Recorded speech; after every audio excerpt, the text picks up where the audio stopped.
Actually কি বলতো, নিজে তো মহারানী হতে পারিনি, অন্তত চিকেনটাকে একটু মহারানী করে খাই। নিজে তো চাকরানি হয়ে থাকলাম। তার মানে বুঝতে পারছো, যতই যাই হোক না কেন, মহারানী হও আর যাই হোক, চাকরানি কিন্তু মহারানীকে আজকে খাচ্ছে। তো কেমন করে করেছি চল তোমাদের সঙ্গে শেয়ার করি। দারুণ হয়েছে। ফরচুন রিফাইন অয়েল, এটা দিয়েই আজকে করব চিকেন মহারানী। না না, কোনো প্রমোশনের ভিডিও করছি না, জাস্ট দেখালাম। Good afternoon. প্রথমে যে রিফাইন অয়েলটা দেখালাম সেটাই একটুখানি কড়াতে নিয়ে নিয়েছি।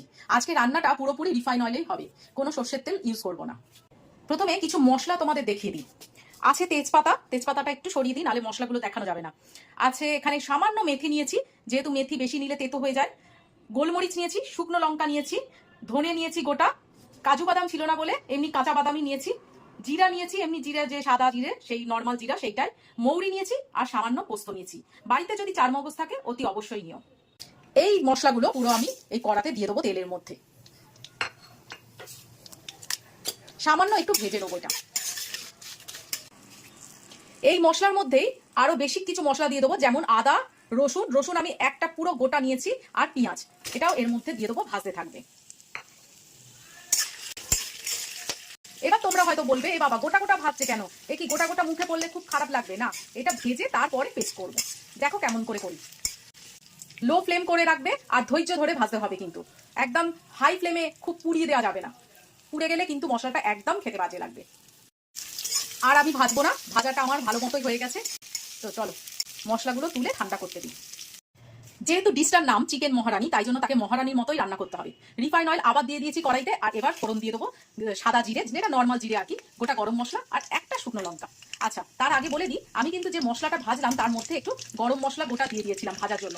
তোমাদের যদি গুঁড়ো থাকে তাহলে সেটা তোমরা লাস্টে ব্যবহার করতে পারো। ফোড়ন থেকে একটা সুন্দর গন্ধ বেরিয়ে গেছে, এরপরে আমি মাংসগুলো শুধু ভাজতে দিয়ে দেবো। মাংসগুলোকে আমি আগেকার থেকে একটু লেবু দিয়ে মাখিয়ে রেখে দিয়েছিলাম। মাংস ভাজার সময় সামান্য একটু নুন দিয়ে দেবো, আর খুব সামান্য একটু হলুদ দেবো। দাঁড়িয়ে দাঁড়িয়ে নাড়তে থাকবো না, জাস্ট একটুখানি খুন্তি দিয়ে এদিক ওদিক করে আমি ঢাকা দিয়ে দেবো। এই এবার ঢাকা দিয়ে দিলাম। এই চিকেনের মধ্যে লেবু দিয়ে মাখিয়ে রাখি না কেন, আমি কিন্তু চিকেনটাকে খুব ভালো করে ভেজেছি, না হলে না চিকেনের একটা বাজে গন্ধ আসে, যেটা আমি অন্তত পছন্দ করি না। এরপরে আমি যে মশলাটা পেস্ট করেছিলাম সেই মশলাটা দিয়ে দেবো। আমি কিন্তু এখানে যে তেজপাতাটা নিয়েছিলাম সেই তেজপাতাটাও পেস্ট করে নিয়েছি একসঙ্গে, তোমরাও তাই করবে। এইবারে খুব ভালো করে আরেকটু কষে নেবো। এমনিতেই মশলাটা ভাজা আছে, তা সত্ত্বেও আরেকটু কষিয়ে নেবো। মশলাটা দিয়ে খুব ভালো করে কষিয়ে নিয়েছি, ঢাকা দিয়ে দিয়ে যতটুকু কষার ততটুকুই কষেছি, এর মধ্যে কিন্তু আমি কোনো জল দিইনি। এইবারে সামান্য একটু চিনি দেবো। যেহেতু নামটা চিকেন মহারানী, তাই জন্য আর টমেটো দিলাম না, আজকে ওকে দই দিয়ে স্নান করাবো। এবার দইটা দিয়েও আমি ভালো করে কষিয়ে নেবো। দই দিয়ে কষানো ভালো মতো হয়ে গেছে। আমি কিন্তু কোনো কাশ্মীরি লঙ্কার গুঁড়ো দিইনি, তা সত্ত্বেও দেখো কালারটা এসছে পুরো সত্যি রাজরানী, তো রাজরানী, মহারানী। এইবারে মিক্সির বাটি ধোয়া জলটা দিয়ে দেবো, খুব সামান্য কিন্তু জল দিলাম, কারণ দই, পেঁয়াজ, মশলা সব কিছু আর চিকেনের নিজস্ব একটা জল আছে, সেইটা দিয়ে অলরেডি চিকেন আমার ভালো মতো সেদ্ধ হয়ে গেছে। আর ঢাকা দিয়ে দিয়ে করেছি বলে না, আরো তাড়াতাড়ি সুন্দর সেদ্ধ হয়ে গেছে। এবার আরেকবার একটু ঢাকা দিয়ে দেবো। এইবারে একেবারে শেষের দিকে চলে এসেছি, একটু ফ্রেশ ক্রিম দিয়ে দিলাম। দিয়ে দেবো একটু কসুরি মেথি। কসুরি মেথিটা দেওয়ার একদম চেষ্টা করবে, কসুরি মেথি দিলে না রান্নার টেস্টটাই আলাদা হয়ে যায়। দারুণ হয়েছে কিন্তু। এবার দেবো বেশ কিছুটা বাটার, ব্যাস বাটার পড়ে গেল মানে সিংহাসন মহারানী নিয়ে নিয়েছে।